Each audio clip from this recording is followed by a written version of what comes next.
আসসালামু আলাইকুম, স্বাগত জানাচ্ছি আজকের অ্যানালাইসিস ভিডিওতে। তো আমরা যদি দেখি তাহলে আমরা দেখতে পাচ্ছি গত শুক্রবারে মার্কেটটি অ্যাগ্রেসিভভাবে ডাউন হয়েছে এবং এই ডাউন হওয়ার পরে মার্কেটটি ছোট্ট একটি বেয়ারিশ ফ্ল্যাগ প্যাটার্নের মতো তৈরি করেছিল এবং গতকালকে আমরা দেখেছি এই জায়গাটিতেও একটা ব্রেকআউট এসেছে।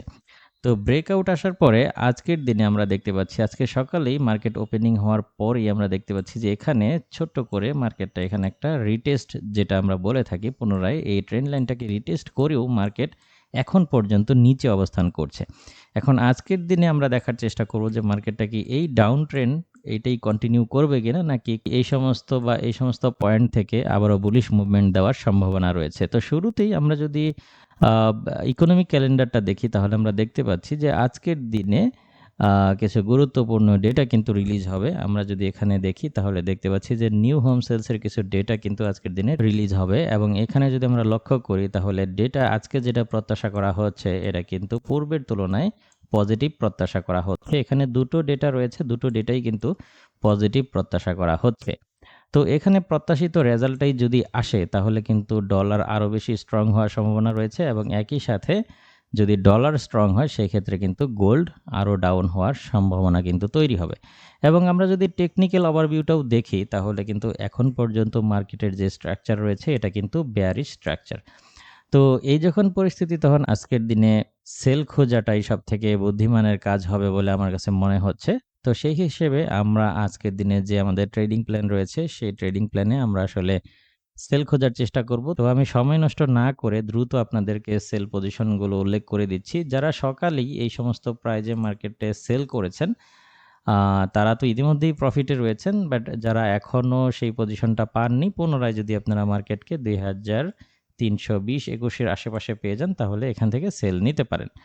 আর যদি এই সেলটা ড্র ডাউন করে তাহলে মার্কেট যদি আবারও এই ট্রেন্ড লাইনকে রিটেস্ট করার জন্য চলে আসে তাহলে আরও একটা সেল এই সমস্ত প্রাইস থেকে নেওয়া যেতে পারে।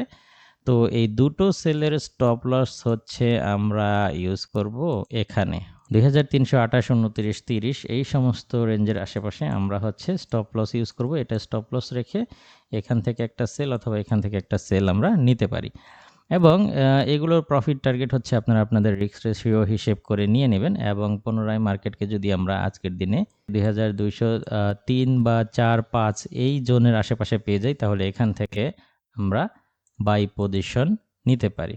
সেই হিসেবে আমি বাই পজিশনটাও নোট করে দিচ্ছি। আজকের দিনে যদি মার্কেটকে আমরা এই প্রাইজের আশেপাশে পেয়ে যাই সেই ক্ষেত্রে আমরা বাই নিতে পারি 2300 বা 2302, 3, 5 এই রেঞ্জের আশেপাশে যদি পেয়ে যাই তাহলে আমরা এই সমস্ত প্রাইজের আশেপাশে থেকে বাই নিতে পারি এবং এই বাইয়ের স্টপ লসটা হচ্ছে আমরা রাখবো 2300-র নিচে।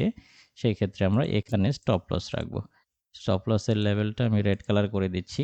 তাহলে আজকের দিনে যদি মার্কেটকে আমরা এই জোনের আশেপাশে পেয়ে যাই তাহলে এখান থেকে বাই নিব, স্টপ লস এখানে রেখে। তারপরেও এখান থেকে বাই নেওয়ার আগে আমাদের আরও সতর্ক থাকতে হবে। সেই ক্ষেত্রে এখানে আমরা একটা স্ট্রং সাপোর্ট জোন দেখতে পাচ্ছি। এই সাপোর্ট জোনে এসে মার্কেট রিয়েক্ট করে কিনা, এছাড়াও কোনো প্রকার বুলিশ ক্যান্ডেল কনফার্মেশন দেয় কিনা ইত্যাদি বিষয়গুলো আমাদের নজরে রাখতে হবে। আশা করি বুঝতে পেরেছেন। এই সেটআপ অনুযায়ী আজকের দিনে আপনারা আপনাদের ট্রেডগুলো খুব সুন্দরভাবে ম্যানেজ করবেন এই প্রত্যাশায় আজকের ভিডিও এখানেই শেষ করছি। দেখা হবে পরবর্তী কোনো ভিডিওতে অন্য কোনো টপিক নিয়ে। সেই পর্যন্ত আপনি ভালো থাকুন, সুস্থ থাকুন। আল্লাহ হাফেজ।